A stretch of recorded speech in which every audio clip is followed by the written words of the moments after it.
thank the panel and I move on to the next very important special session that we have, which is public policy for tribal and marginalized.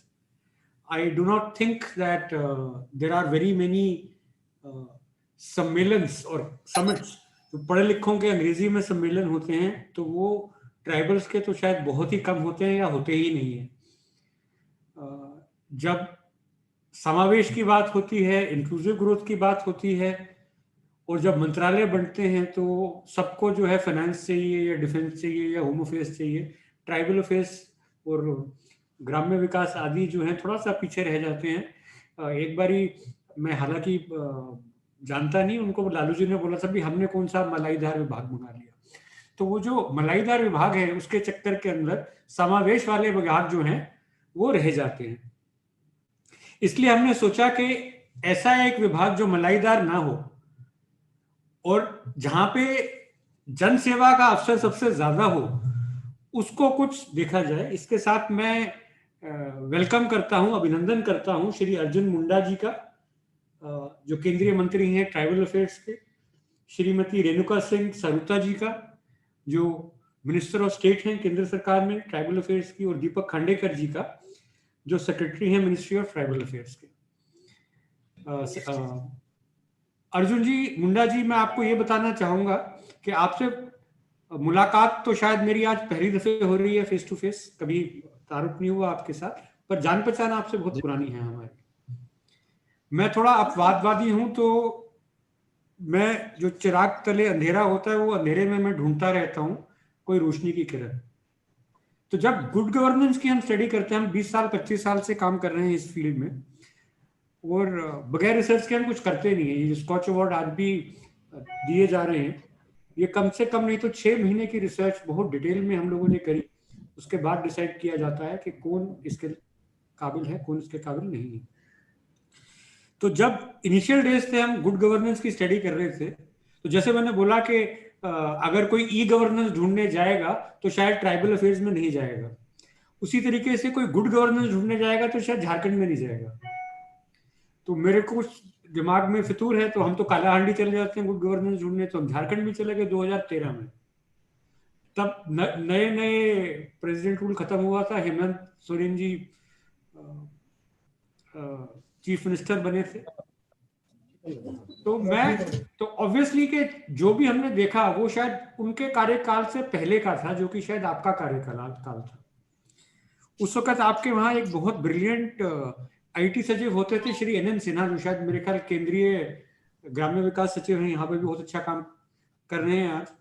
तो उन्होंने हमें बताया कि आप आइए और जरा आप देखिए झारखंड के अंदर कि हमने ई गवर्नेंस में और गवर्नेंस में क्या किया है। तो हमें लोग बोलते भी पागल हो तुम, झारखंड में क्या ई गवर्नेंस स्टडी करने जा रहे हो, पर मैं वहां जाके भौचक्का रह गया।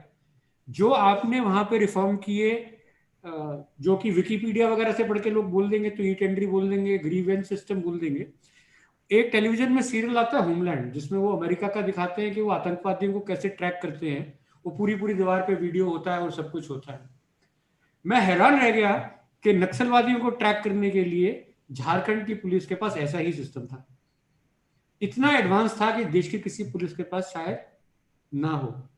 उसके बाद हमने छोटे छोटे काफी इनिशिएटिव्स देखे, तो मुझे लगा कि ये जो फेल्ट नीड्स हैं, जो एक ट्राइबल हमारे चीफ मिनिस्टर हैं जो जमीन से उठ के आए हैं, अगर वो ये चीज समझ रहे हैं कि टेक्नोलॉजी कितनी ज्यादा अहम है विकास के लिए क्षेत्र के, तो ये बहुत ही अच्छी बात है। तो वो पहला साल था और शायद आखिरी साल था जब इमर्जिंग स्टेट इन आईटी का अवार्ड झारखंड को मिला था हमारी तरफ से। शायद आपको ना मालूम हो क्योंकि आपका कार्यकाल खत्म हो चुका था, पर आपके कार्य की वजह से मिला था, तो अभिनंदन दोबारा है आपका। दूसरी बात जो है, मैंने जैसे कि बोला कि ये सम्मेलनों में आपको लोग मिलेंगे जो ट्राइबल अफेयर्स की बात नहीं करते, वो लोग तो झारखंड बिल्कुल ही नहीं जाते। और हमें जो है अपवादवादी है तो कोई बोल दे कि जी खूंटी जो है नक्सलवादी एरिया है या लल्ली जो है गांव नक्सलवादी गांव है, तो हम तो जरूर जाएंगे। हमने कहा भाई आप यहाँ आए हैं इतनी दूर, तो ई गवर्नेंस देख के तो नहीं जाएंगे, हम सिर्फ ट्राइबल एरियाज में भी जाएंगे, हम जाना चाहते हैं। तो ऐसा कुछ बना के उस वक्त केंद्रीय ग्राम्य विकास मंत्री शायद श्री जयराम रमेश से, जो पजामे कुर्ते के भीतर शायद सूट पहनते हैं, मैं तो बहुत ओपनली बोलता हूँ। तो वो बेचारे लाली गांव में चले गए, वहां बैठे हेमंत सोरेन जी का इंतजार कर रहे थे, 1 घंटा कोई उद्घाटन करना था, ई गवर्नेंस का उनका कोई इनिशिएटिव था, आधार इनेबल्ड पोस्ट ऑफिस कुछ खोल रहे थे वहाँ पेमेंट सिस्टम का। तो उस वक्त वहां के मुख्य सचिव श्री रामसेवक शर्मा जी थे, उन्होंने कहा भाई आधार का अच्छा काम हो रहा है, आप आके देखिए लाली में। तो हम गए, तो हमें तो मतलब देखा कि ये बेचारे बोर हो गए हैं और झल्ला रहे हैं, फिर बैठ गए जयराम रमेश जी फ्रंट रो में और अपने मोबाइल में कुछ करने लगे। तो हमने कहा इनको कोई अंग्रेजी बोलने वाला शायद मिल नहीं रहा है यहाँ ट्राइबल्स के बीच में, तो मैंने कहा चलिए मैं ही इनका कोई सहूलियत कर दूं, मैं साथ बैठ गया जाके। तो पहली तो 2-3 बड़ी अच्छी अच्छी बातें हुई, क्योंकि उनको मालूम था कि हमारा क्या था। तो जैसे ही उनसे मैंने एक कठिन सवाल पूछ लिया, क्योंकि मैं ग्रामीण प्रोजेक्ट्स को काफी सालों से स्टडी कर रहा हूँ, और मैंने कहा ये मनरेगा जो बहुत अच्छा प्रोजेक्ट था, इसके अंदर आपने जब ग्रामीण विकास का कार्यभार उठाया है, इसमें ये सारा कैश डिस्बर्समेंट क्यों होने लगा? इससे पहले तो पोस्ट ऑफिस और बैंक से जाता था। तो जब मैं वो बात कर रहा था, मेरे हाथ में माइक था, मैंने कहा जरा रिकॉर्ड कर लूं क्या बोलते हैं। तो उन्होंने मुझे ऐसे धकेला।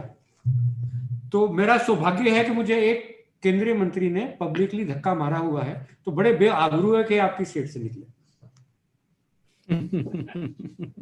दूसरी बारी जो है, हम उसके बाद गए नहीं वहां, और ना ही झारखंड कभी का नाम कभी सुर्खियों में आया है। और उम्मीद है कि वो जो आपने वहां पे प्लेटफॉर्म बिल्ड किया है, जो ई गवर्नेंस बिल्ड किया है, जो गुड गवर्नेंस, शायद वो लोग इसमें भी compete करेंगे, या शर्माते हैं शायद compete करने में ज्यादा। वहां से हमारे पास इवैल्यूएशन के लिए ऑफर्स आते नहीं है कि आप आइए और उसको स्टडी कीजिए। इसी तरीके से ई गवर्नेंस को ढूंढने भी जाएगा तो ट्राइबल अफेयर्स में नहीं जाएगा। हम गए और हम भौचक्के रह गए कि आपकी जो ई गवर्नेंस है वो बहुत बहुत जो मतलब हाय फन्ने खान विभाग समझे जाते हैं सरकार के, उनसे भी ज्यादा है। और रीजन उसको हम बड़ा इसलिए मानते हैं कि जहां पे इम्पैक्ट सबसे ज्यादा हो लोगों का। जब हम कॉर्पोरेट अवार्ड देते हैं तो सबसे अच्छा कॉर्पोरेट कौन है, तो बड़ा सिंपल काम है जी, बैलेंस शीट मंगा लीजिए, सबसे ज्यादा मुनाफा कौन कमाता है। वो हम नहीं करते, हम जाके ये देखते हैं कि सबसे ज्यादा इम्पैक्ट किसका हुआ, जो गरीब दर गरीब, सबसे पिछड़ा हुआ, जिस छोटे से छोटे, जहां पे मतलब जब मैं लाली में गया था, आज भी याद था, एक आदिवासी महिला थी, उपवस्त्र तक नहीं थे उनको, जिसको नजरअंदाज करके केंद्रीय मंत्री के आगे जा रहे थे, उसकी विनती नहीं सुन रहे थे।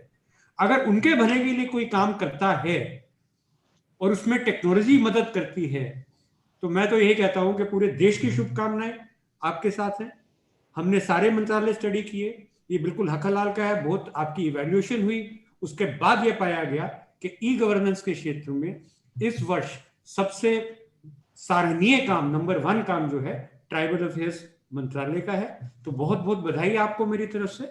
आपको मैं ये स्कॉच चैलेंजर अवार्ड कॉन्फर करता हूं, और इससे पहले कि आप इसको एक्सेप्ट करें और 2 शब्द आप बोलें, आपकी एक बहुत अच्छी पुस्तक मुझे आज मिली है, उसका मैं विमोचन करने का आपसे आग्रह करूंगा, जिसमें आपके जो है मेजर इनिशिएटिव्स डिजिटल वाले भी हैं, आई स्तूपा वाले भी हैं, अगर आप इसका विमोचन करें तो बड़ा अच्छा लगेगा।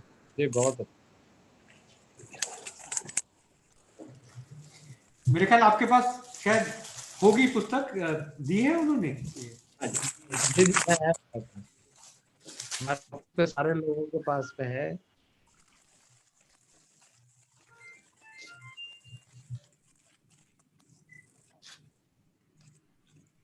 बहुत बहुत अभिनंदन आपका, बहुत अच्छा काम किए हैं आप। बट हमारी तो दिली तमन्ना ये है कि आप झारखंड वापस जाएं।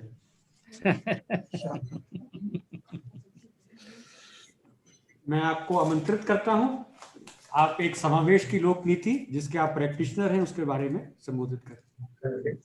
प्लीज ना बोले ना। आज बेहद प्रसन्नता का विषय है कि आप सब इस कार्यक्रम में अतिथि के रूप में उपस्थित हैं, और इस कार्यक्रम के निमित्त खास तौर से हमारे स्कॉच ग्रुप के अध्यक्ष समीर कोचर जी और स्कॉच चैलेंजर अवार्ड से जुड़े हुए मान्यवर एवं सभी उपस्थित प्रबुद्धजन, हमारे मंत्रालय के सचिव सहित सभी पदाधिकारीगण,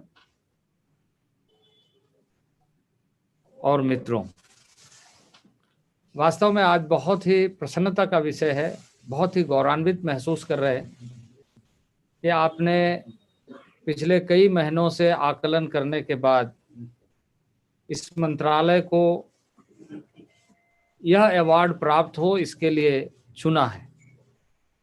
मेरे मंत्रालय के एक विशुद्ध प्रयास की, मेहनत की, जिसके फलस्वरूप स्कॉच अवार्ड कमेटी का यह निर्णय हमारे मंत्रालय के पक्ष में हुआ है। मैं सबसे पहले धन्यवाद दूंगा आप सबको, जिसने इसमें काफी परिश्रम किया है कि हमारे मंत्रालय के कामकाज को आकलन करने के लिए।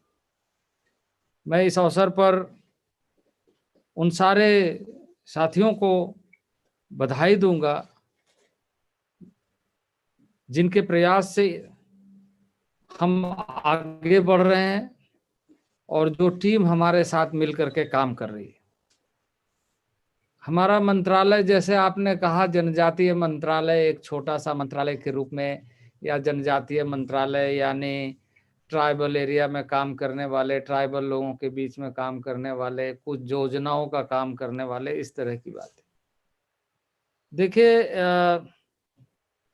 मैं इस समय में यह कहूँगा कि यदि हम पिछले, क्योंकि हम कई चीज़ें सीखते हैं पिछले अनुभवों से, और उन अनुभवों को यदि हम देखें तो हमें बड़ा ऐसा दृश्य सामने दिखता है कि कहाँ से हम शुरू करें, कहाँ से प्रारंभ करें, कैसे करें।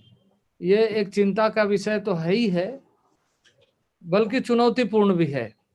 अभी हाल फिलहाल में 2009 में मुंगेकर कमेटी बनी थी, और मुंगेकर कमेटी ने जो उल्लेख किया है देश के राजनीतिक मानचित्र पर, उन क्षेत्रों में जहां सबसे अधिक जनजातीय समुदाय के लोग रहते हैं और जहां पर संसाधनों के दृष्टि से सबसे अधिक संपन्नता है, संसाधनों के दृष्टि से, यानी वहां प्राकृतिक संसाधन जमीन के नीचे भी और जमीन के ऊपर भी, पर जो जनजाति है वहां के ना संसाधन है और ना ही उन्हें संसाधन के लायक समझा जाने लगा, और ना ही उसे आज तक इस रूप में, जिसे संवैधानिक व्यवस्था के तहत कहा गया कि इनको ये सारी विशेष तरीके से आगे बढ़ाने के लिए विकल्प है, उसके साथ जोड़ा गया। तो अब ये एक बड़ा विषय हमारे सामने है, जो ऐतिहासिक पृष्ठभूमि के रूप में पिछले 70 सालों के कालखंड के बाद हमें इस समय दिखाई दे रहा है। और इसी कड़ी में समय समय पर कई अध्ययन हुए।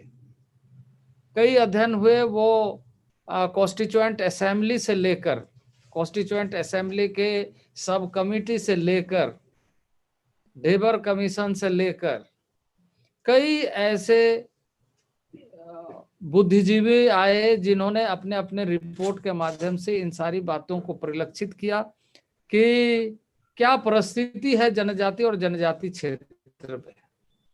लेकिन जैसे आपने कहा कि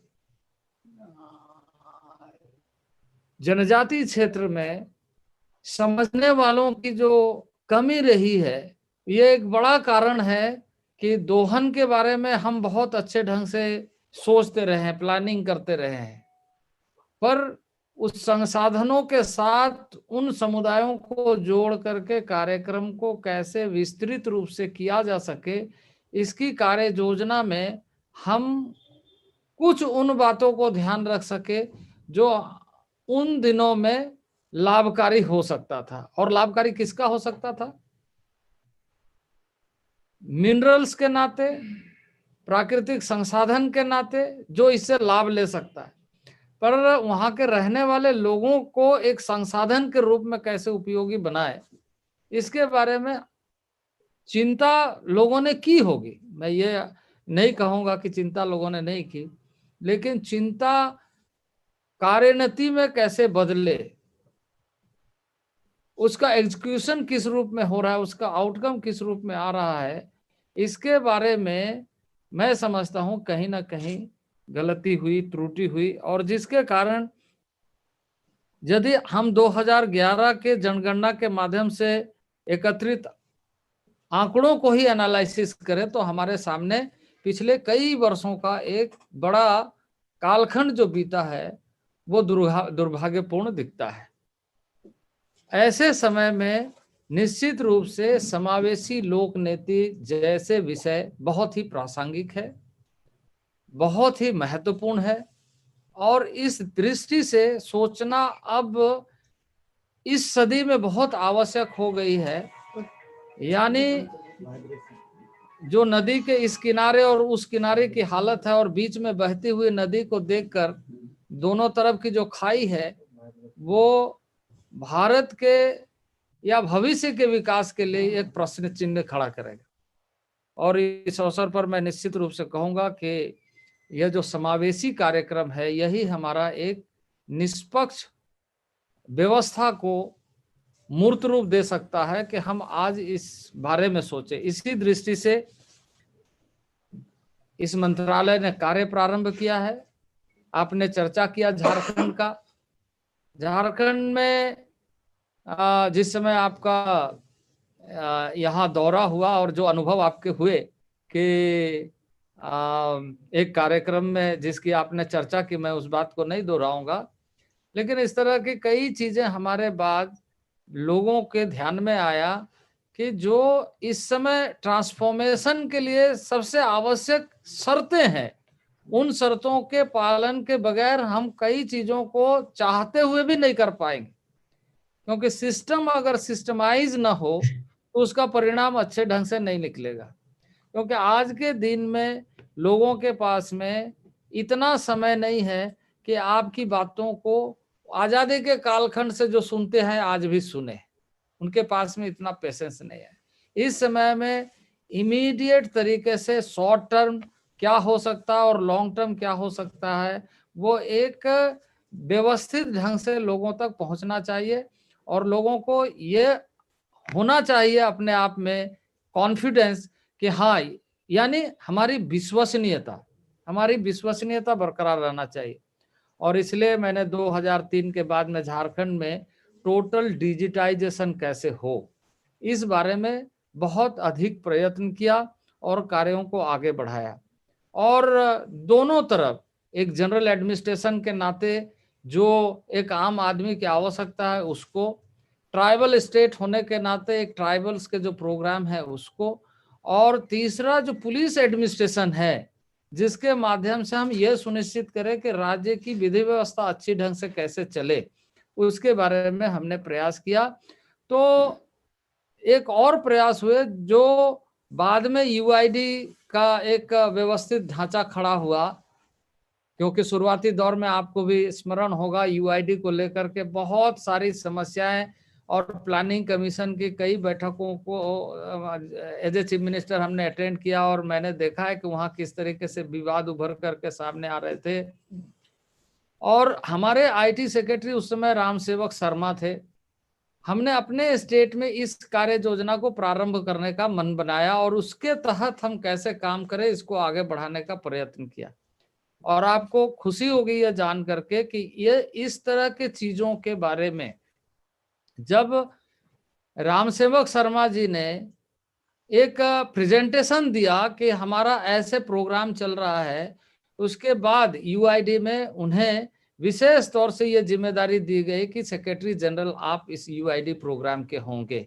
बाद में उसका नाम हिंदी में आधार दिया गया, लेकिन इसका जो यूनिक आइडेंटिफिकेशन का जो इनिशियल प्रोग्राम था उसमें आप देखेंगे कहीं ना कहीं झारखंड की एक छोटी सी भूमिका रही कि हम अपने राज्य में उसे एक डेटाबेस बना करके हमने ये सोच करके प्रारंभ किया था कि इसके माध्यम से इस छोटे राज्य में हम लोगों को सही ढंग से ट्रैक करके उनके लिए जो बनाई गई योजना है उसका पूरा लाभ दे सकेंगे।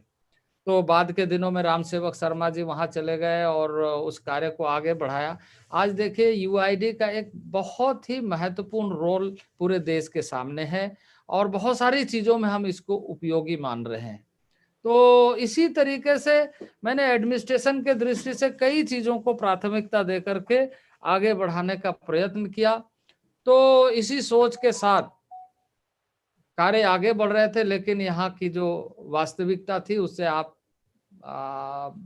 सभी परिचित निश्चित रूप से हैं, और जिसका आपने जिक्र भी किया। बाद के दिनों में जितना इनिशिएटिव लेना था उसमें थोड़ी कमियां आई, नहीं तो one of the best state transformation में, डिजिटाइजेशन में यह स्टेट हो सकता था, जिसको आज भी किया जा सकता है। लोगों की रुचि और कोशिश रहेगी कि तो आज भी इसको और आगे बढ़ाया जा सकता है। तो इसी कड़ी में मैं जब भारत सरकार में आया, भारत सरकार में आते के साथ मैंने देखा कि हमारे पदाधिकारी बहुत ही ऊर्जान्वित है इन सारे चीजों को काम करने के लिए, और चीजों को आगे कैसे बढ़ाया जाए।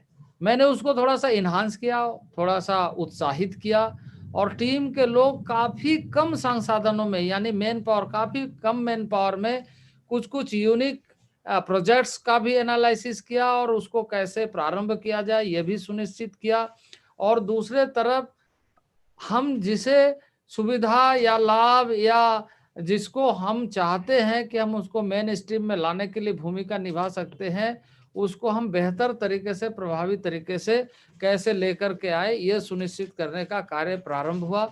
और मुझे बेहद प्रसन्नता है कि आज जैसे एक कार्यक्रम है एजुकेशन में, क्योंकि देखिए हर चीज के पीछे एक बहुत बड़ा प्रमुख भूमिका जो होता है वो एक एजुकेशन का, और एजुकेशन के साथ साथ अवेयरनेस का। अवेयरनेस ज्यादा से ज्यादा हो, लाभ लेने के लिए भी अपनी पात्रता कैसे सुनिश्चित कर सके, और लाभ देने वालों की निष्ठा में प्रश्न चिन्ह खड़ा ना हो, ये दोनों चीजें समावेशी लोक नीति का एक महत्वपूर्ण पक्ष है।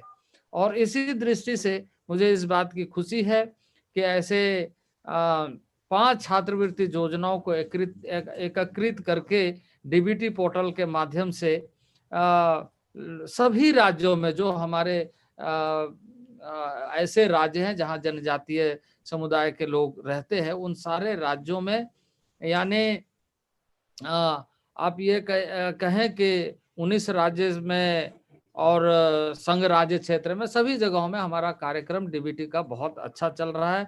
और इसका लाभ अब सीधे लोगों को मिल रहा है, छात्र छात्राओं को मिल रहा है। हमारे 13 योजनाएं मंत्रालय के डैशबोर्ड पर है, और 6 योजनाएं प्रयास पीएमओ के डैशबोर्ड पर है।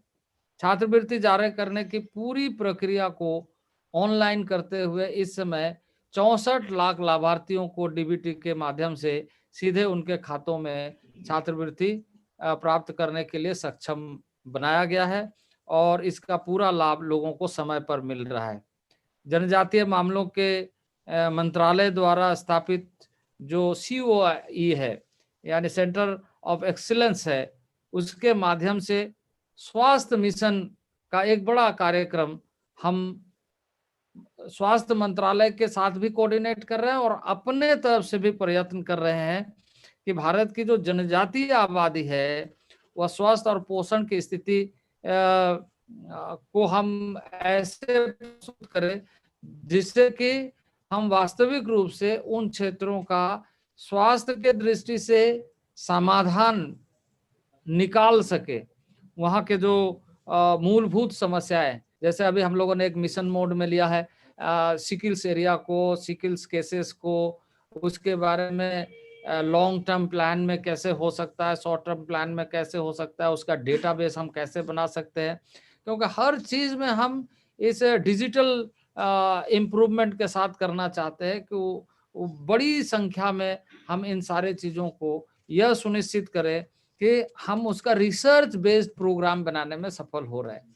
हमारा डेटा इस तरह का हो जिससे कि हम हर चीज का एक कार्यक्रम इस ढंग से बनाने में सफल हो जाए, जिससे कि यह सुनिश्चित हो कि बेसिक चीजें के साथ साथ हम दूरगामी परिणाम के लिए, क्योंकि यह बात सही है कि बहुत सारे ऐसे लोग होते हैं, यदि आप पोस्टिंग कर दें वहां तो उनको लगेगा कि मुझे पनिशमेंट दिया जा रहा है। तो उनको लगेगा कि यहाँ से ट्रांसफर कैसे होगा, और ट्रांसफर करने के लिए जितने भी उपाय हो सकते हैं निचले से ऊपरी स्तर तक वो प्रयत्न करते हैं। वैसे क्षेत्रों में परफॉर्मेंस देने के लिए ये जो हमारा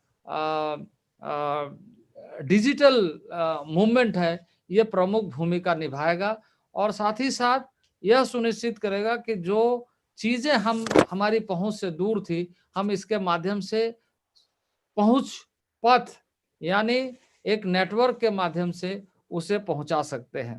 तो हमारे प्रधानमंत्री ने जिस आत्मनिर्भर भारत का सपना देखा है और उसे पूरा करने के लिए हमारा मंत्रालय सदैव कार्यरत है। समावेश की लोक नीति हमारा एक मोटो है।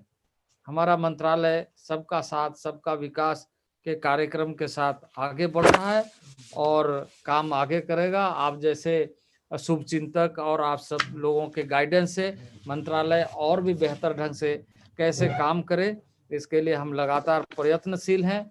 बस हमें इस बात के लिए थोड़ा सा हमेशा दर्द महसूस होता है कि जनजातीय और जनजातीय क्षेत्रों को समझने वालों लोगों की कमी आज भी इस देश में बहुत है। जनजाति क्षेत्र के रहने वाले लोग अपने आप में आत्मनिर्भरशील है, पर आज के भौतिक युग में वो व्यवस्थित ढंग से आत्मनिर्भरशीलता का जो मानक है उसमें वो फिट बैठते हैं। तो उस चीज को समझते हुए उसके लिए कार्य योजना कैसे बने, उसके लिए प्रबंधन कैसे हो। जैसे कभी कुछ दिनों में हमारा जो एक जिसके बारे में आपने आज हमारे पदाधिकारियों को अवार्ड दिया कि हम लोगों ने वहां पर आइस स्तूप बनाया, एक अच्छा आइडिया एनजीओ के साथ मिलकर के बनाया।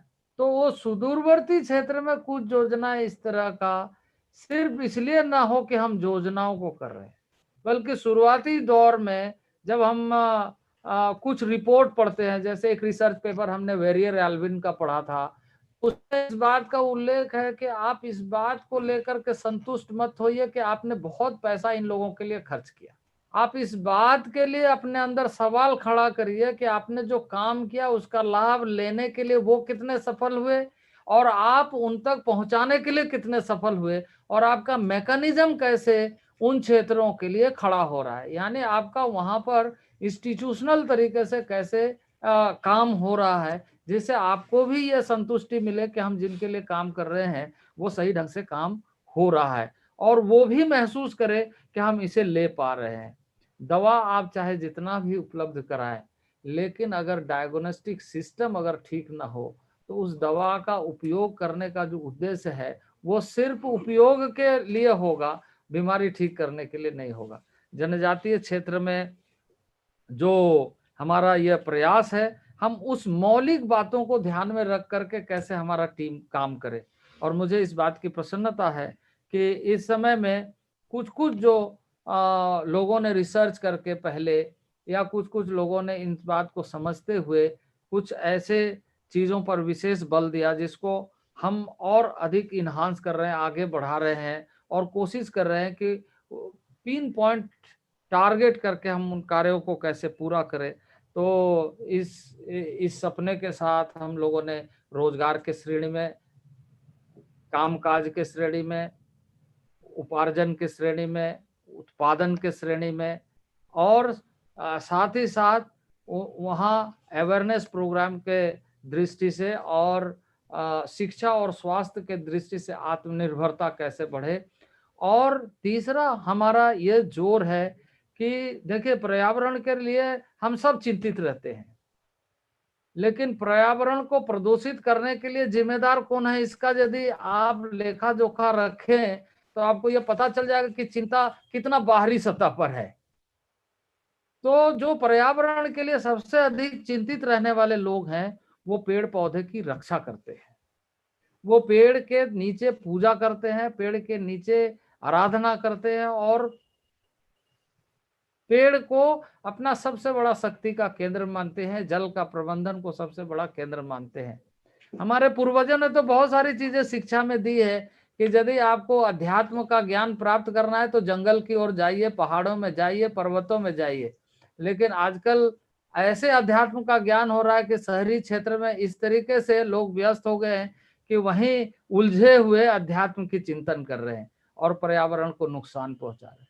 तो अभी हमने FRA को उसके लिए आगे बढ़ाया है और कहा है कि जंगल उसका जीवन का मूल केंद्र है। वैसे तो सबके लिए है, पर्यावरण के बिना अभी एक वायरस ने तबाही मचा दिया और हम पोस्ट कोविड आज चर्चा कर रहे हैं कि समावेशी तरीके से कैसे चीजों को देखें, समावेशी कार्यक्रम कैसे बने, समावेशी विकास कैसे हो, समावेशी पॉलिसी कैसे बने और समावेशी चिंतन के साथ समग्र विकास, सबका साथ सबका विकास और सबका साथ कैसे मिले। तो समय की बाध्यता है, इसलिए मैं बहुत ज्यादा नहीं कहूँगा।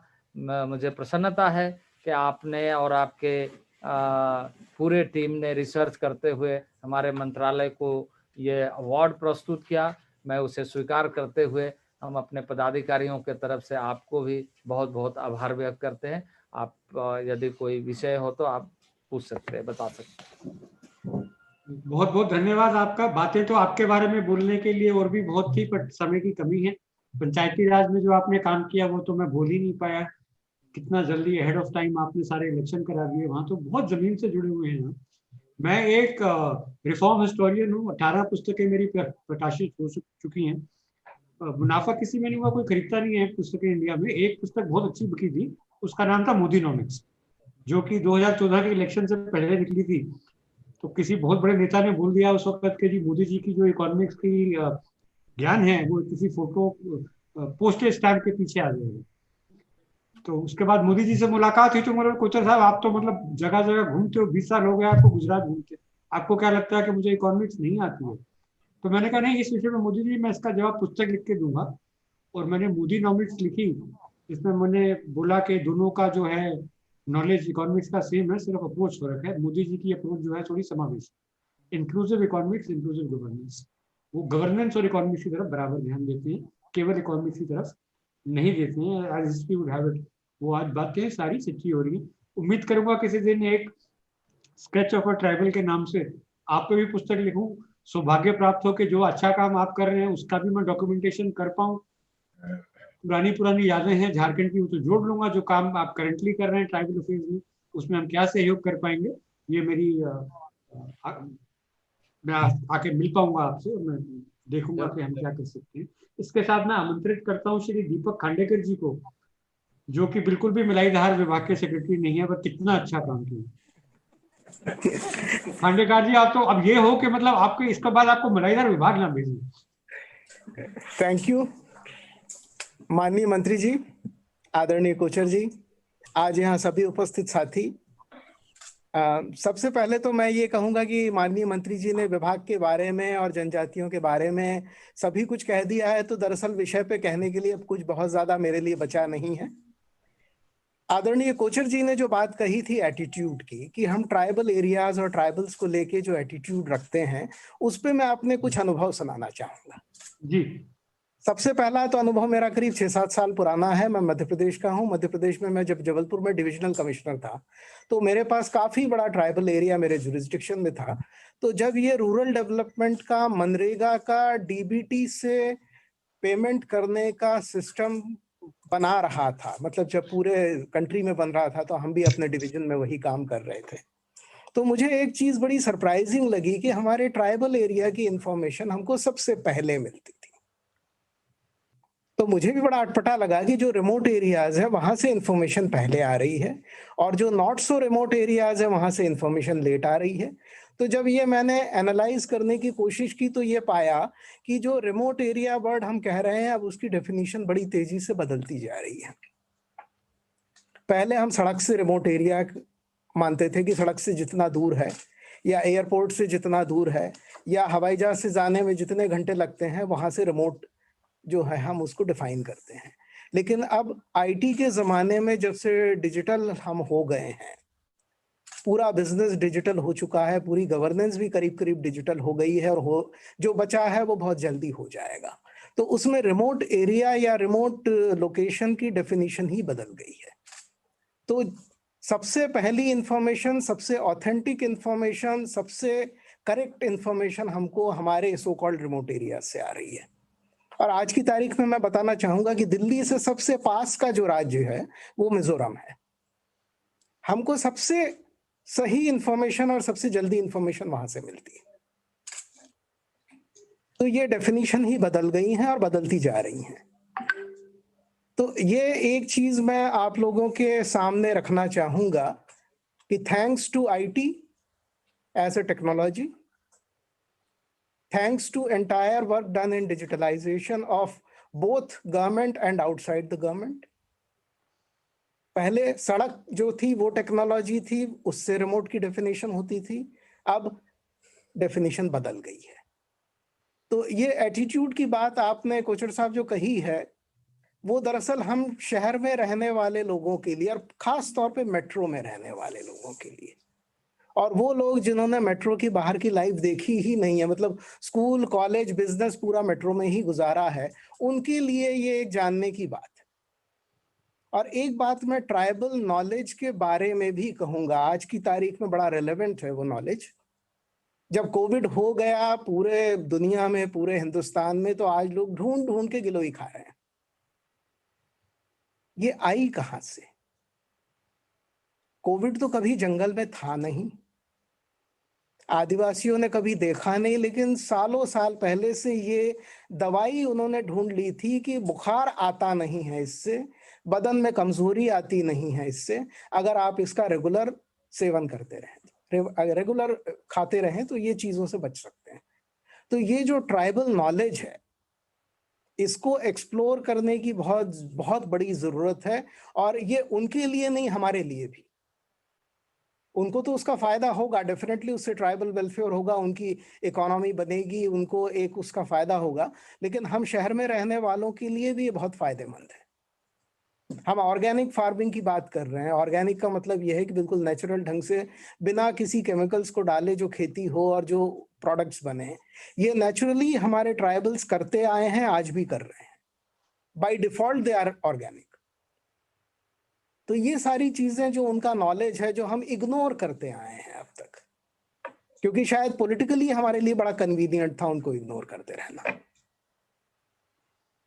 तो ये मैं चीज जरूर यहाँ आज इस फोरम के सामने कहना चाहूंगा कि जब आप लोगों ने बहुत खास ख्याल रखा है कि जो अर्बनाइज्ड डिपार्टमेंट्स हैं या उनकी जो एक्टिविटीज हैं या जो गवर्नमेंट का वो पार्ट है, उसकी तरफ ना जाके आपने उसके अलावा कुछ देखने की कोशिश की, तो मैं आपका पहले तो इस चीज के लिए मैं थैंक्स कहना चाहूंगा कि आपने जो ये कोशिश की है, इसी कोशिश के चलते ही हम ट्राइबल नॉलेज को रिकॉग्नाइज करा पाएंगे। तो मुझे आपकी इस सोच रखने वाले सभी लोगों की मदद की जरूरत है। हमेशा हम लोग तैयार हैं। मैं तो जितना ज्यादा आपके साथ काम कर पाऊं, हमारे सेंटर ऑफ एक्सीलेंस का हमने एक स्कीम है जिसमें हम जितने भी एकेडमिक्स, कॉरपोरेट्स, एनजीओज जो ट्राइबल वेलफेयर का काम कर रहे हैं, क्योंकि ये भी चीज मैंने एक यहाँ देखी है कि बहुत लोग ट्राइबल वेलफेयर की एक्टिविटीज खुद कर रहे हैं।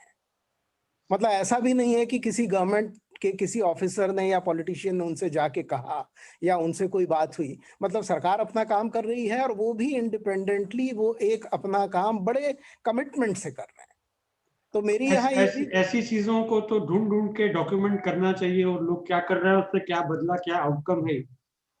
तो मेरी ये कोशिश भी है कि ये सब लोग मिलके, मतलब हम केवल अपने गवर्नमेंट बजट की या गवर्नमेंट जो हम एक्टिविटीज हैं उसकी बात ना करके, कि पूरे ट्राइबल एरियाज में ट्राइबल वेलफेयर की जो जो एक्टिविटीज हो रही हैं, हो सकती हैं, होने वाली हैं, उन सब को हम एक कंबाइंड रूप में देखें, और सरकार और बाहर के लोग, government and non government both put together should go forward to tribal welfare activities. और मुझे कहते बहुत खुशी हो रही है कि पिछले समय से मैंने जब से ये कोशिशें की हैं और माननीय मंत्री जी के गाइडेंस में ये चीज, और हमें जो है उनका जो नॉलेज है, उनकी जो विजडम है ट्राइबल फिलॉसफी की, उन सब का फायदा लेते हुए हमें ऐसे ऐसे ऑर्गेनाइजेशन से बात करने का मौका मिला जो सालों साल से ट्राइबल वेलफेयर कर रहे हैं और हमें पता नहीं है। और उन्हें पता नहीं है कि सरकार क्या कर रही है। मतलब हमारे दोनों के बीच में भी एक कम्युनिकेशन गैप है। तो मैं कोशिश कर रहा हूं कि इस आईटी का इस्तेमाल हम ये भी करें कि जितना भी कम्युनिकेशन गैप ट्राइबल वेलफेयर के वर्ल्ड में है वो खत्म हो, और हम सब लोग मिलके साथ में आगे बढ़ के हम ये हमारी जो लगभग 10 करोड़ की जो देश की जनता है, जो मेरे ख्याल से सबसे कम लिटरेट है, और इनकी और दीगर प्रॉब्लम्स भी ऐसी हैं कि जो हमारे पूरी कंट्री के जब हम हेल्थ या एजुकेशन या लाइवलीहुड के जो हम स्टैटिस्टिक्स को देखते हैं, तो जहां हम कमी पाते हैं वो इलाके हैं। तो वो अगर हम कवर कर लेंगे तो निश्चित तौर पे ये पूरे हिंदुस्तान के लिए भी एक बहुत बड़ी कामयाबी की बात होगी। तो मैं ऑफर करना चाहूंगा आज डिपार्टमेंट की तरफ से, हमारे जितने भी पार्टिसिपेंट्स आज सुन रहे हैं, कि ट्राइबल वेलफेयर में आपका कोई भी अभी एक्टिविटी हो, कोई भी आइडिया हो, कोई भी आपका प्लान हो, we would like to welcome you for a participation. We are actively working with so many organizations now. We are already in that phase that we can say कि हमको हिंदुस्तान से जो भी हमें participants मिलेंगे, चाहे वो academics में हो, चाहे वो voluntary organizations हो, चाहे वो corporate सेक्टर में काम करने वाले लोग हों, कहीं से भी हमें अगर किसी भी तरह का ऑफर है, एंड पर्टिकुलरली ट्राइबल मेडिसिन के बारे में मैं जरूर कहूंगा कि ये एक ऐसा सेक्टर है जिसमें हमें बहुत जोर से एक्सप्लोर करने की जरूरत है। इसमें मेरी अपनी बहुत गहरी रुचि है। मैं ऑर्गेनिक फार्मर हूँ, अपना खाना मैं खुद उगाता हूँ, गाय का गोबर मैं खुद उठाता हूँ, अपनी कंपोस्टिंग खुद करता हूँ। बट जो काफी उत्सुक हैं इस वक्त आपके साथ काम करने के लिए, वो हमारे अगले वक्ता हैं। हमारी एक CEOs association for inclusive India है। हम कोई टैक्स ब्रेक नहीं मांगते, कुछ नहीं कहते। हम बोलते हैं कि जो इंक्लूसिव ग्रोथ के लिए, समावेश के लिए इंडस्ट्री क्या कर सकती है। मेरी सिर्फ यही आस रहती है इंडस्ट्री। तो उसमें एक हमारे मैं लूंगा केवल अपने विभाग की जो हमने हाल फिलहाल के अचीवमेंट्स हैं। जी सॉरी, आप कुछ कह रहे थे? हाँ, ये कुछ आइडियाज हैं। वो एक मेंबर हैं, हम फ्यूचर ऑफ गवर्नेंस एनविजन कर रहे हैं, तो वो चाह रहे हैं कि उन्होंने कुछ देखा है आपका। तो राजू ऋषि, आप थोड़ा अपना बताएं, क्या ट्राइबल अफेयर्स के बारे में आपका विचार है? धन्यवाद सर, बड़ा अच्छा लगा सर।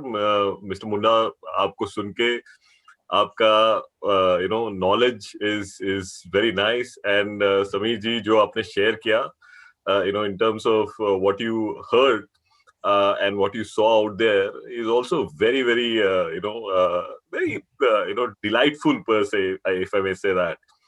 सर, मैंने इस मिनिस्ट्री को थोड़ा अभी जाना है, एंड समीर जी ने जो बोला, that is absolutely correct. If somebody needs to look at what new things is happening in IT, maybe इस मिनिस्ट्री को कोई नहीं देखेगा.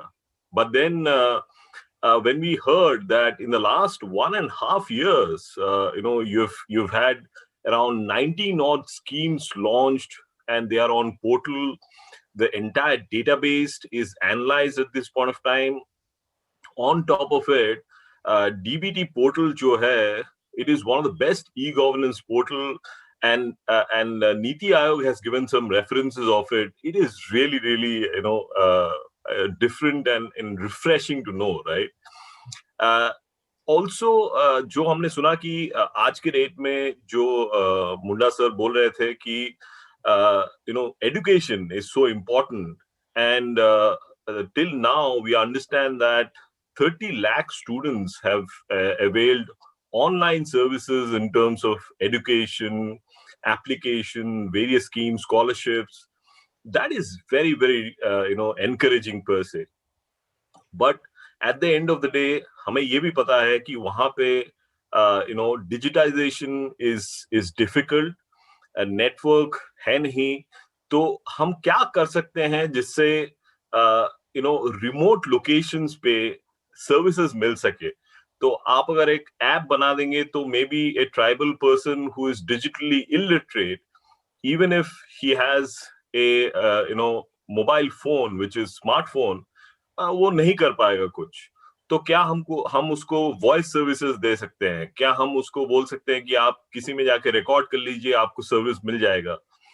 So how to actually do things a bit differently, and then use multiple methods of new ways of doing things which is coming in.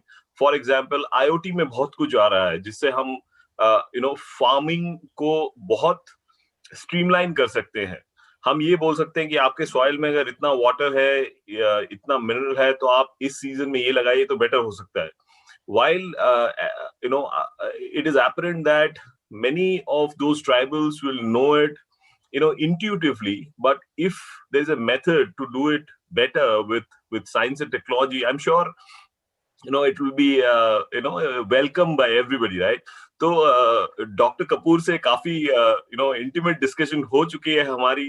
I am hoping that we can do something together which will at the end of the day add value to the nation as a whole, and we can see the ministry doing much better, and Sameer giving the same award to the ministry next year also. So back to you, Sameer.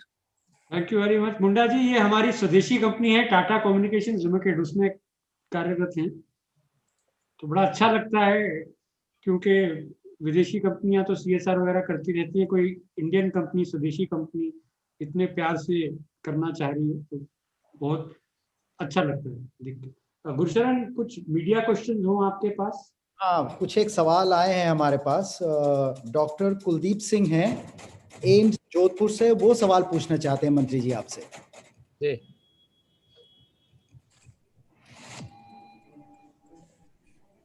AIIMS, Kuldeep Singh ji. I am Dr. Kuldeep Singh, Dean Academics, and also in charge of this Center of Excellence by the Ministry of Tribal Affairs at AIIMS Jodhpur. First of all, I would like to congratulate the Ministry of Tribal Affairs for developing Health and Nutrition Portal. This is very helpful for getting all the schemes at one place, and also a portal for sickle cell disease. My question to you is that what is the future plan and vision for the tribal health, and what about the sickle cell disease in this region, sir? देखिए, अभी इसका पूरा database बनाने के लिए हमारा programme चल रहा है और उसमें हम सबको सहयोगी बना रहे हैं, क्योंकि without data long term plan करना हमारे लिए या सबके लिए कठिनाई होगी। ये डिजीज़ के बारे में बहुत दिनों से हेल्थ मिनिस्ट्री के साथ बातचीत करने के बाद में अब ये एक पोर्टल के माध्यम से सामने आ रहा है। लगभग 1 करोड़ से अधिक डेटा लगभग बन चुके हैं। तो इसमें हम लोग लॉन्ग टर्म एक अवेयरनेस प्रोग्राम चलाना चाहते हैं कि इसको कैसे विदाउट मेडिसिन हम ठीक कर सकते हैं। तो अवेयरनेस प्रोग्राम को ज़्यादा से ज़्यादा कैसे बढ़ाएं, इस पोर्शन में थोड़ा सा चैलेंजेस है, लेकिन इस चैलेंज को मंत्रालय और कई ऐसे जो CSR हो या कई ऐसे NGOs हो या कई ऐसे और भी इंटरनेशनल पार्टनर, नेशनल पार्टनर जो भी हो सकता है, सबके साथ एक बड़े प्लेटफॉर्म में एक प्रोग्राम हम लोग लॉन्च करना चाहते हैं ताकि अवेयरनेस के माध्यम से ज़्यादा इसको टैकल कर सके। क्योंकि एक प्री है और एक पोस्ट है। जो आने वाले दिनों के लिए जो समस्या हो सकती है उसका निदान क्या होगा, और उसके साथ साथ में जो हो गया है उसका निदान क्या होगा। ये दोनों बातों को ध्यान में रख करके हम कार्य योजना को कार्य रूप देना चाहते हैं। Thank you sir. चलेगा तो, क्योंकि मेरे को भी तो डॉक्टर रॉय पूछना चाहते हैं। डॉक्टर SB रॉय पूछना चाह रहे हैं कोई क्वेश्चन। डॉक्टर रॉय जुड़े हुए हैं? जी जी है। प्रणाम। आपको तो हम प्राय सुनते हैं, पाकुड़ में भी सुना था, जब आप कैसे मधुमक्खी से शहद कितना फर्क है, और प्राकृतिक संपदाओं के ऊपर में आप जिस तरह से समझाते हैं, हम लोग इकोलॉजिस्ट उतनी अच्छी तरह से भी नहीं समझ पाते हैं। तो सबसे पहले यह जो आधार है, जंगल, प्राकृतिक संपदा, ये रहेगी तो आदिवासी ही नहीं हम भी रहेंगे। तो ये आदिवासी के लिए नहीं, हम सभी के लिए। अभी जो क्लाइमेट चेंज, बायोडाइवर्सिटी लॉस जो हो रहा है, उसके लिए हमें प्रकृति और आदिवासी, इन दोनों में जो समन्वय है जो आप समझाते हैं, उसके लिए हमें जोर देना है। तो मेरा एक प्रश्न है, निवेदन है अभी इतना बड़ा FRA का प्रोग्राम लॉन्च होगा, आप लोगों ने गाइडलाइन किया। ग्राम सभा स्तर पर अगर सक्षमता नहीं होगी, ग्राम पंचायत पर नहीं होगी, तो 14 साल क्या और 14 साल बीत जाएंगे जब तक हमारा ग्राम सभा और आदिवासी सशक्त नहीं होंगे। तो यह जो COE ट्राइबल रिसर्च इंस्टीट्यूट है, उनके माध्यम से डिजिटल टेक्नोलॉजी के आधार पर क्या हम एक आदिवासियों का आदिवासी वन बंधु एक कैडर तैयार कर सकते हैं, जैसे कि वन विभाग के फॉरेस्ट गार्ड होते हैं। तो इस तरह का जो कैडर होगा आदिवासी वन बंधु, जो डिजिटल ट्रेनिंग के माध्यम से सीखेगा और biodiversity act, FRA act, resource का समन्वय बना करके ग्राम सभा को मैनेजमेंट करेगा। नहीं तो जब तक ग्राम सभा सशक्त नहीं हो पाएगा, हम चर्चा ही करते रह जाएंगे। तो एक निवेदन है आपसे, सुझाव कि क्या हम ग्राम सभा को सशक्त करने के लिए आदिवासी का एक कोई कैडर, जिसका हम लोग अभी देखे आपके उत्साह से Indian institute of science Bangalore, IIT Kharagpur, bits Pilani, इतने बड़े साइंटिस्ट जुड़ रहे हैं। यह सोच करके आपने एक वाक्य कहा, कितना पैसा हमने खर्चा किया वह महत्वपूर्ण नहीं है, आउटकम क्या है। मैं बताऊं, आपके मंत्रालय ने एक नया मिशन शुरू किया कि जो PhD कर रहे हैं उनकी क्वालिटी ऑफ रिसर्च क्या होगा। यह प्रश्न, एक चैलेंज सिर्फ आदिवासियों की नहीं, सभी research institute all over India ये सोचने लगे।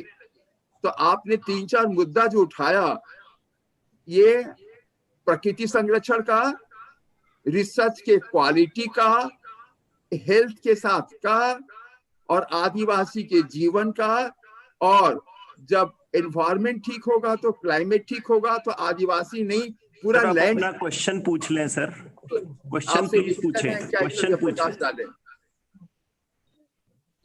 जी, I think we'll have to now bring the session to a close. We are really out of time. तो मैं आभार व्यक्त करता हूँ श्री अर्जुन मुंडा का, आपने इतना समय हमें दिया, आप आए और बहुत अच्छा लगा आपसे मिलके, चाहे वर्चुअली ही सही। दीपक खांडेकर जी, बहुत अच्छा लगा आपसे भी मिलके, और आपका एक बहुत अच्छा कार्यक्रम था मध्य प्रदेश में, कोजो कुटकी, पता नहीं शायद आप इन्वॉल्व थे कि नहीं, बट ट्राइबल्स का एक बहुत ही अच्छा ऑर्गेनिक फूड का, जहाँ पे हम अवसर मिला, हम गए, देखा हमने, बहुत अच्छा काम हो रहा है। तो ये सब और भी आगे बढ़ाना है। इसके साथ आप सबका बहुत बहुत धन्यवाद। Now I ask request Gursharan to take over for the order of merit and further proceedings. No, good evening, sir. I may just call in between. This is Payal from ASOCHAM in the capacity of director. I want to congratulate Honorable Minister for this very prestigious award. Also, I have one question, sir, which is like tribal areas have vast forest and minor forest resources. Hello. Am I audible, sir?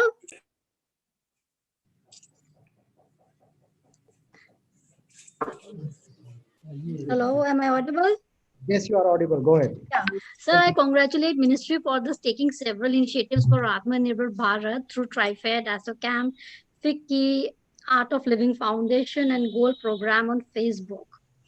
What further initiatives Ministry is planning, as ample amount of sources are available with line ministries and the STC?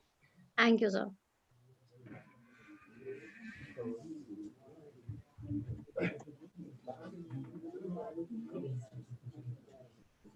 You asking me? हाँ जी, हाँ जी, जी sir. आत्मनिर्भर भारत के बारे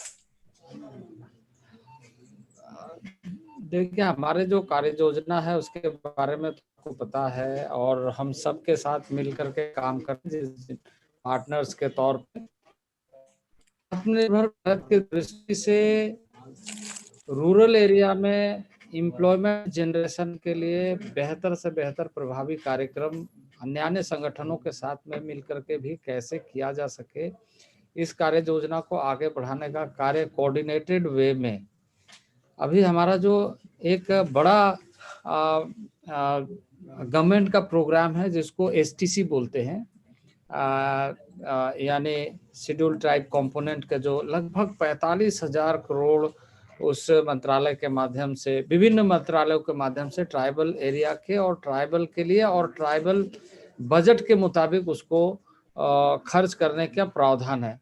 उसको हम ट्राइफेड के साथ मिल करके या ऐसे संस्थाओं के साथ मिल करके, जिससे कि ज़्यादा से ज़्यादा इनकम जनरेटिंग प्रोग्राम को हम इम्प्रूव कर सके और पार्ट ऑफ गवर्नेंस बना सके। जैसे हम कोई भी कार्यक्रम कर रहे हैं तो ये एक सरकार की योजना नहीं होना चाहिए, बल्कि एक सरकार की व्यवस्थित ढांचा खड़ा हो रही है, एक इंस्टीट्यूशनल डेवलपमेंट कैसे हो, साथ ही साथ जैसे पंचायतों की जो भूमिका है, ग्राम सभा की जो भूमिका है, या डिस्ट्रिक्ट काउंसिल की जो भूमिका है, खास करके शेड्यूल्ड एरिया में, जो शेड्यूल्ड 5 एरिया है, शेड्यूल्ड 6 एरिया है, जहाँ एक ऑटोनोमस सिस्टम भी है, एक गवर्नेंस सिस्टम भी है, उसको और कैसे इन्हांस करें। तो इस दृष्टि से हमारा कार्यक्रम आगे कैसे बढ़े, इसकी चिंता हम लगातार करते हैं। बहुत बहुत शुक्रिया मंत्री जी, आप रहा। उम्मीद करते हैं कि इसके आगे भी हम आपसे मुलाकात करें और इस जो आज हमने चर्चा की इसको आगे बढ़ाएं। बहुत बहुत शुक्रिया हमारे साथ जुड़ने के लिए। जी धन्यवाद।